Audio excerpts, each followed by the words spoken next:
This video is supposed to be about a motocross race. And it ended up being about so much more. How not to do things. I hope you enjoy because from the time I started recording this to the time I am editing it now, it has been a wild ride. I'm going to be racing the N2 class, which is basically B class, maybe? I don't really know. They have so many classifications compared to what I'm used to that motocross is wild. The only difference to the bike is I'm running a Dunlap Geomax N91. No. EN91. EN91 for the front tire. The rear tire is the same, but the front tire is going to be a lot more grippy, which is great because it's super muddy. First thoughts on the track changes from last year because this is my second motocross race and my first motocross race was here. It's really muddy. There's only 2 sections on the whole track that you have enough grip to go wide open.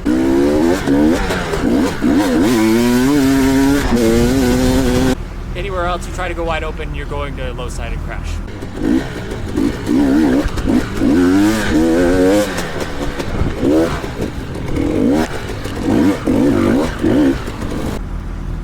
It kind of sucks because the videos are going to be kind of boring to watch, but that's just, it is what it is. There's 2 sections that I can really go all out, but other than that, I'm stuck trying to fight for traction.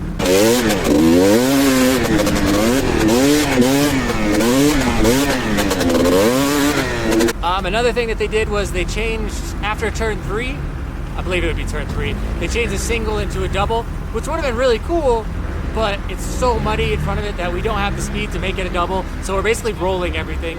It is possible to hit the tape, to hit the doubles. I just don't have the skill in the mud to do it, so there's a really good chance, even in the race, I'm not even going to try to leave the ground because it's just so slick, so muddy, that I honestly think tomorrow for the races is just going to be a battle of who can stay on 2 wheels.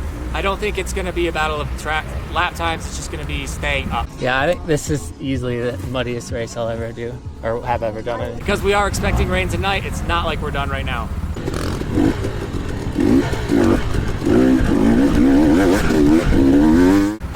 Supposed to talk about any sketchy spots. It's a lot easier to talk about what spots are not sketchy. So I'll just show you the video. It's pretty sketchy, it's pretty muddy, and I'm not the best mud rider, but you know, I'm trying to have fun, and it's a lot going on at once.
So I forgot a whole part of the day because that's just how I do it. After 2 practices, they said, hey, line up for qualification.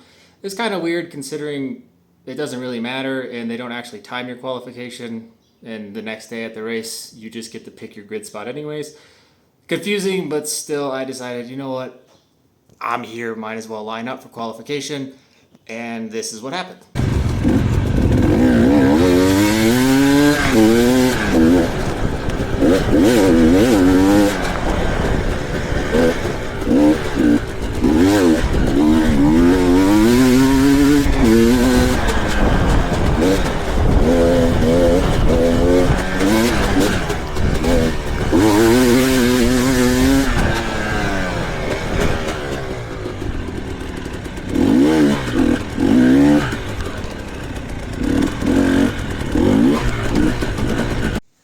Yeah, there was an excavator on the track. So their excuse was that they had asked him to get off the track. But you can see when I left, an official pointed at me and said, go. This is very frustrating. I mean, obviously I wasn't in any danger. It's so muddy, I wasn't going to hit the dang thing. But what really frustrates me is that this exact same race with these exact same organizers last year told me to go out and go ahead and practice and put a bunch of caution tape on the landing zone of a blind double.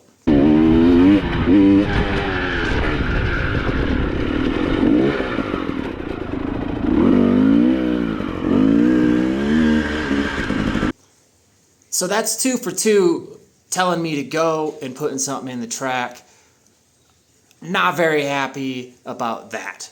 At the end of the practice day, it's just whatever, it doesn't matter, nobody got hurt. Unlike last year where somebody actually had to go to the hospital because they got stabbed by their bars because midair they panicked when they saw the caution tape and hit their brakes. As you do. Anyways, practice is done for today, so I'm gonna load up, try and find a place to wash the bike and try and get some rest for tomorrow. We're all stuck because it's muddy. Anyways, after 3 hours of trying to get unstuck, we did eventually get out to our hotel. Had really good pizza, which is not something I usually say. As an American, I'm kind of picky about my pizza. We wake up early the next morning, load up, check the Facebook, check everything, make sure everything is good to go. Because it's kind of a long drive, a lot of people are coming a long ways, so we figure, well, they'll give an update, maybe if they're gonna, where to park, what to do. Alright, so the race is canceled officially because of, I thought it was because of rain, I was making fun of them, but it's actually because the ambulance can't get in and out. And that makes perfect sense. Nobody can get in and out right now, but a little bit of gravel would have gone a long way here, so kind of sucks. Drove all the way out here and yeah, but worst places to be stuck. Anyways, I guess that's it. I guess this is the first time I've ever had a race canceled, so it's a weird feeling, but it's better to be safe. It's better to say, the ambulance can't get in, it sure can't get out, so we can't do the race. That makes perfect sense to me. The rain, but like I said, I really feel like a little bit of preparation of the road, bringing some gravel and stuff like that. The organizers just didn't do that, so that sucks, but it is what it is. Now we drive home, so no motocross. Sorry guys. So I thought this is where the story for this would end. I didn't get the race, so I was pretty bummed, but I was like thinking, well, that's it, the weekend's over, right? Not quite. So I get home, I didn't talk to the organizers because they were nowhere to be found. I looked. And we finally get a message from them that says, we're going to give you some money back. We paid $50 or 1,000 pesos because this is Mexico. And we get home, and the next day, after not really getting any information about canceling, just the fact that I had to find somebody who would call the organizer to tell me, yes, they're canceled. Day later, they say, we're going to give you 400 pesos back out of 1,000, which is weird. I don't know why you wouldn't just give all the money back, but they say because we're going to give people points. How? There's no race. Well, we're going to give everybody 20 points. 20 points to everybody is the same as 0 points to everybody.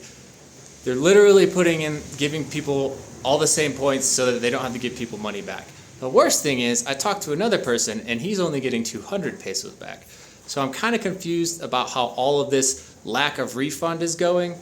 So really, the only advice I have to give, don't pay until the day of the race, because they will not refund you if they cancel.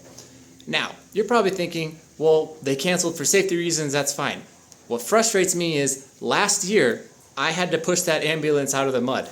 This year, I had to push that ambulance out of the mud. Why did they not take some of that money that they like to keep and put it to the track so that the ambulance could get in and out? Not a very expensive thing to fix. I think they just don't want to give it back. Sorry, I know that's messed up to say, but I just got penalized for paying early, and so did everyone else. The best thing I could have done would have been say, no, I'm not paying you until the day of the race. Now, I like to hold race organizers to a pretty high standard. People like the Osos Negros do a really good job caring about safety, value, and the overall experience between the racers and their families. They bring in music, they bring in food, they make sure everyone there has a great time and a safe time. Osos Negros get an A+ when it comes to race organization and event planning. I will always go to one of their races. How do I rate this group compared to other groups? Now, I've raced in the United States and I've raced a lot in Mexico. So what I'm going to do is I'm going to compare one Mexican organization to the other. Osos Negros, obviously they get an A+. This group gets... Well, I've had 2 experiences with them.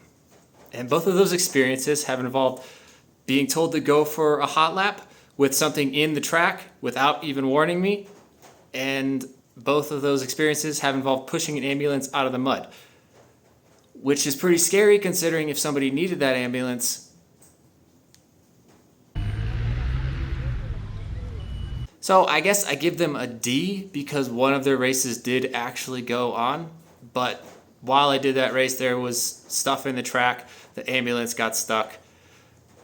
But the other race that they did, they took everyone that paid early. They took their money. They didn't make sure that the access to the track was actually accessible. So on practice day, the ambulance wouldn't have been able to get out anyways. So they had an ambulance there, but it wouldn't be able to do it. And then they canceled without telling anyone. So everybody that was coming from other places drove all the way there, paid all the tolls, paid for gas, paid for hotels, and people who got there early paid for hotels. And then they didn't even do the race, and they didn't tell anybody that the race wasn't there. All in all, no. I understand that putting on a big event like this is very hard. There's a lot of moving parts, and it's really difficult to get all those things to work just right. I really don't say these things with the hope that they won't continue putting on races. I think everyone should be able to put on an event. Heck, one day I would like to put on an event. But what makes the Osos Negros so special is that the first event that they ever did, I went to, and I had a terrible experience. People were cutting the course. It was just overall really frustrating to finish in 3rd but get 6th place. And I told them about this, and they made changes. They listened to my critiques, and they changed. And now they're one of the best event organizers I know. So these are critiques that I make not with hopes to harm this organization, but with hopes that they will listen and try to make these changes. You'll see the disclaimer on the screen talking about land ownership. It's not the same in the US as it is in Mexico. In the US, the track owner, the land owner, is responsible for all of these things. It's very different here in Mexico. The land owner, the person who owns the track, where the track is usually just a guy, maybe a farmer or just someone who has had this land in their family for generations. And they're just allowing people to do it. It's the same in Baja. It's the same in all of my hare scramble races. It's a lot more like a GNCC race. You can't really say, oh, well, the landowner should have fixed the road. It's not their event. They're just letting you use it. So who's responsible? In my opinion, it's the responsibility of the event organizer, the ones that say they're going to put the race on. And I don't mean the local event organizer. I mean the biggest, highest level. So if this is being held by a national event, like in the US it would be the AMA, the American Motorcycle Association, you have to follow their rules, their guidelines, and make the thing to that standard. If you don't, that it's not a regulation event. So, like I said, event organization is really hard. I don't want to tear this down to make people think I'm not going to do this. What I want to do is give you the reality, and hopefully if they care enough and they watch this video, they'll take this in, take these things into consideration and say, next time he comes to one of my events, he's going to be doing what he did with the Osos Negros and talking about how great they are.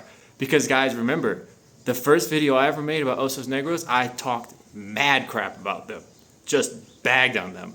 And now I consider them to be one of the best event race organizers that I've ever been to, including races in the US. I love going to Osos Negro races. When you have groups like the Osos Negros, which are just a group of guys that like to ride enduro bikes, and they do such an excellent job. They listen to critique, they make changes, race and race, they make sure everyone's safe, having a good time. If they can do it, how is it that these big organizations that claim to be national level events can't do these things? It does kind of frustrate me. I don't feel safe when I go to one of their races, because 100% of the time that I've gone, there's been stuff in the track. 100% of the time that I've gone, there's been an ambulance that can't actually get to the hospital at a reasonable pace. So I only give them a D because the first one that I went to, the race actually went and did. So yeah, they do a lot of races. They do a lot of events. I hope and pray that at these other events, their ambulances are actually able to get in and out. I hope and pray that at these other events, they're not putting stuff up in the track. But I wouldn't bet that that's what it is. I would bet against that. I would bet that they don't care, that they don't really care about the safety of their riders. They don't really care whether or not their riders are having a good time. They just want to put on these events so that they can feel, oh, I'm a race organizer. I will always hold these guys to high standards just because of the safety issue, just because it is an important thing to take serious. Safety is very important. So canceling an event because the ambulance can't get in, kind of a no duh, but also it happened last year. They just didn't want to see it. They didn't want to recognize that the ambulance got stuck. So anyways, I feel like it was pretty obvious from practice day that that ambulance couldn't get out. How was it going to get in the next day? They should have just canceled it that day. They should have refunded people. They shouldn't have had an excavator on the track. There's a lot of stuff that I'm just so confused about, how you can have these things happen at a motocross track when the Osos Negros have never had anything on the track and they have 14 kilometer, 6-mile courses. Guys, you gotta do better. You gotta do better. I can't race with you. I can't trust that when I come over a double, there's not gonna be something in the track. D. Do better. No, I can't leave it like that. I know to a lot of people, the race organizers, the event organizers are just a faceless organization. But they're real people, and I like to talk to them. Typically, I would rather talk to an event organizer just to get the scoop than to the top racer. I just think it's more interesting. So I want to sit down and real quickly go over, how do you make these changes? Are they possible? Could all of these things have been avoided, and how? Yes, all of these are completely realistic changes that can be made with minimal expenditure and minimal effort. I think the first thing that needs to happen is you need to assign a job to people. Everything has to be assigned. If nobody has a designation of what they do, it's impossible for anyone to know what they're supposed to do, right? So, one person should be responsible for communication. That person's job is to say whether the race is canceled or not. They have access to all the social media platforms, Facebook, Instagram, WhatsApp, every one of them. And it's their job to say, this is where I want you to park.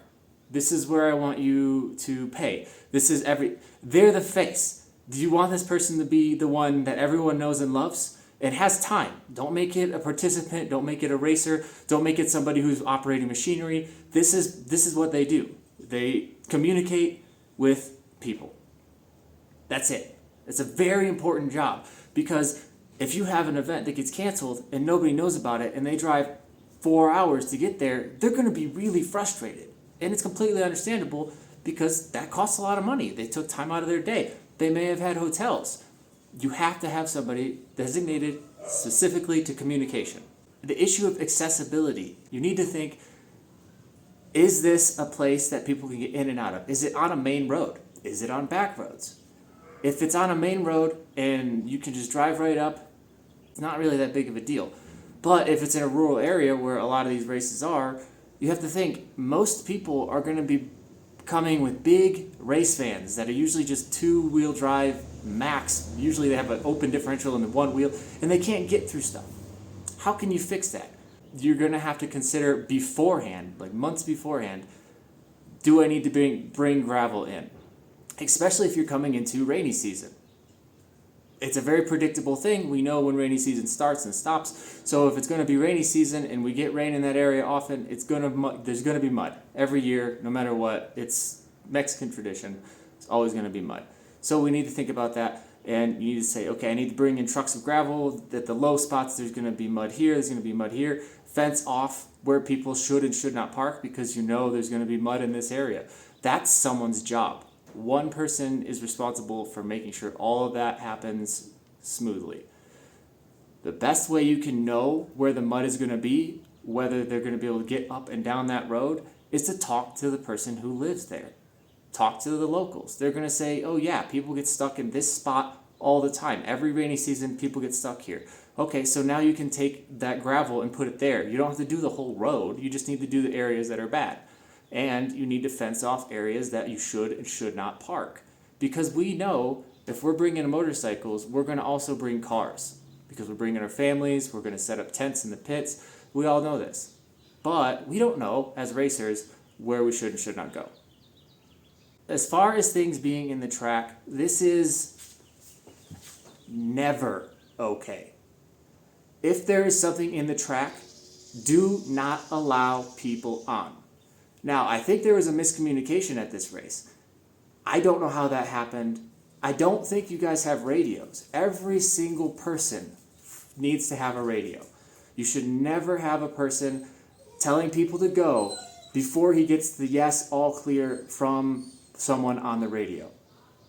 Really, during a race practice or race event, the only time you should have equipment on the road is for maintenance.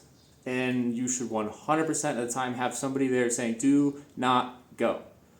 I'm not that fast, so I had plenty of time. I'm not trying to say that I was in danger, but you do have people that are very fast. And some of those people don't have that much time to react to stuff being on the track. Or they're going so fast that by the time they see the tape, they might be hitting their brakes so hard that they crash, like last year where somebody did get injured. You need to have radios, walkie-talkies, whatever you want to call them, so that you can say the track is clear or the track is not clear. This is... But really, I think the lesson to be taken from this, the best way to think about this is that if you know something, assume everyone else does not know it. So if you know where to park, no one else does. If you know that the road is bad, no one else does. If you know that there's something on the track, no one else does. If you know where to sign up for your race, no one else does. Literally every tiny detail, no one knows. Because we don't. We just don't know those things. And then we wander around trying to figure them out. We get stuck in the mud. The ambulance gets stuck in the mud. Everybody does because we don't know these things. So have a designated area for the pits. Have a designated area for the ambulance. Have a designated area that says, this is where you sign up. Everything should be assumed. You should always think, these people don't know, okay? Like, simple as that. Nobody knows anything. You have to treat every little detail as if it's something that you have to explain to people. And yeah, safety first. I think the right call was to cancel the race, but the real right call would have been to tell people the day before, look, we're not going to have this race. The ambulance got stuck just leaving today. It's not going to happen tomorrow. Transparency is super important. I know a lot of times we hope that the rain is going to go away, but we all knew that the rain wasn't going to go away. It's rainy season. There was a hurricane. In no world is the next day going to be less muddy. So pay attention. Have somebody that pays attention to all this stuff, just walks around looking around, making sure people are good, making sure people are not getting stuck. And yeah, you're an event organizer. It's organized. It's your job. It's tough. It's a really hard job, and I don't think one person can do it. I think there's got to be a whole army of people, and each one of those people has to have a designated job, and they have to take it serious, and they have to try and do their best at it. So yeah, you're going to have a bunch of different moving parts, but all of those moving parts are going to be handled by an individual. The worst thing you can do is just say we're all going to do everything no matter what, because that doesn't work that way. So anyways, this wasn't intended to make you feel like I shouldn't do this anymore. It's just, from the outside looking in, this stuff is very frustrating. I know I'm not the only person that feels this way. I just personally feel like things could be better. Things could be done really well, because I've seen it.